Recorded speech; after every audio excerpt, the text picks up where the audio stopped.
김정은의 전술, 핵을 포기할 수도 있다. 원래 북한의 핵 개발은 남한 공산화를 견제하는 미국을 겨냥한 제2의 목표였다. 제1의 목표를 달성하는데 더 효과적인 수단이 있다면 과감하게 전술을 수정하는 것은 당연하다. 김정은의 한반도 전략의 궁극적인 목표는 한반도 전체의 공산화에 있다. 김정은 가문 3대가 한반도 북쪽을 통치해온 지난 70년 동안 그 목표는 단 한 번도 바뀐 일이 없다. 그들은 한반도 공산화 야욕을 실현하기 위하여 끊임없이 전술을 개발하고 이를 구사해왔다. 현재 북한 비핵화 문제를 가지고 남북회담을 하고 미북회담을 하는 것도 그들의 장기적인 목표 실현을 위한 전술의 일환이다. 북한의 핵 개발은 그들의 1차적인 목표가 아니다. 앞서 언급한 바와 같이 그들의 궁극적인 목표의 실현을 위한 전술로서의 가치를 가지고 있을 뿐이다. 많은 한국인들은 북한의 핵이 제거되면 당장 한반도에 평화가 도래할 것처럼 기대하지만 어림없는 생각이다. 북한이 핵 개발을 완성한 것은 불과 얼마 전의 일이다. 핵이 없었던 과거의 시간에는 과연 한반도에 평화가 있었던가? 문제의 핵심은 김정은 독재 정권의 한반도 공산화에 대한 야욕이 소멸되었느냐에 있다. 공산화 야욕을 포기한다는 것은 결국 대한민국의 체제를 용인하고 자신들은 이제까지 해왔던 대로 사회주의 낙원에 살면서 한민족이 서로 다른 체제에서 사이좋게 지내자는 것인데 그럴 가능성은 없다. 언제는 대한민국이 북한 정권을 향하여 싸우자고 도발을 한 일이 있었나? 자기들이 지난 70년 동안 끊임없는 적대적인 도발을 해오지 않았던가? 그들이 주장하는 두 체제 하에서 사이좋게 운운하는 것은 결국 연방제를 말하는 것으로서 궁극적 목표 달성을 위한 또 다른 전술 중의 하나에 불과하다. 현재 한국 상황에서는 북핵의 문제가 아니다. 남한 내부의 문제가 북핵의 문제보다 더욱 심각하다. 위험 신호는 곳곳에서 감지되고 있다. 국민들 마음속에 오랫동안 자리잡고 있던 주적에 대한 인식이 거의 사라지고 있다. 적이 없다면 군대가 필요 없게 된다. 문재인 정권은 지금 김정일의 연방제 전술에 속아 그 준비를 하기 위한 정지 작업을 하고 있다는 인상이 짙다. 보수 대통령 2명을 감옥에 집어넣었다. 두 대통령을 보조하던 보수 참모들도 실을 말릴 정도로 모두 잡아 가두고 있다.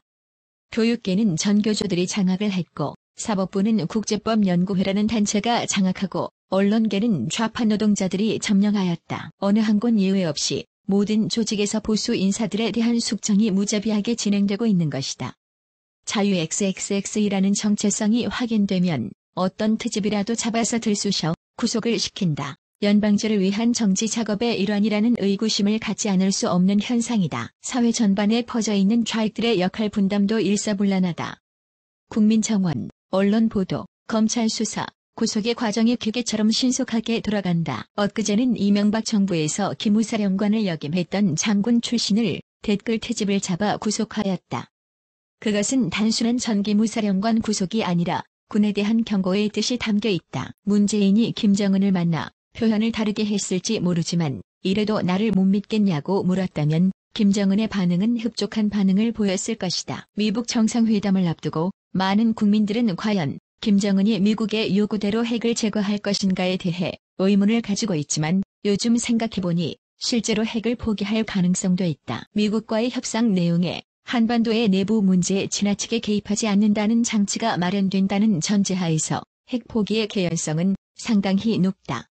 원래 북한의 핵 개발은 남한 공산화를 견제하는 미국을 겨냥한 제2의 목표였다. 제1의 목표를 달성하는데 더 효과적인 수단이 있다면 과감하게 전술을 수정하는 것은 당연하다. 김정은은 현재 문재인 정권과 언론학계 검찰과 법원 그리고 제 분야에서 벌어지고 있는 상황을 예주시하고 있을 것이고 그럼에도 불구하고 문재인 정권에 대한 국민 지지도가 80에 가깝게 높다는 사실에 엄청 고무되어 있음에 틀림없다. 구태여 핵을 갖지 않아도 미국이 한반도 문제에 지나치게 개입하지 않는다면 연방제를 거쳐 저절로 적화 통일이 가능한데 사용하지도 못하는 핵을 가지고 있을 필요성을 느끼지 않을 것이다. 다만 북핵 제거는 미국이 한반도 문제에 개입하지 않는다는 약속을 받아내는데 협상 카드로 사용하고 버릴 가능성이 있다는 것이다. 기존의 핵무기를 제거하더라도 마음만 먹으면 언제라도 재개발할 수 있다는 자신감도 있기 때문이다. 현재 한국 상황은 김일성으로부터 김정은에 이르기까지 그처럼 오랫동안 기다리던 그들식의 혁명적 분위기가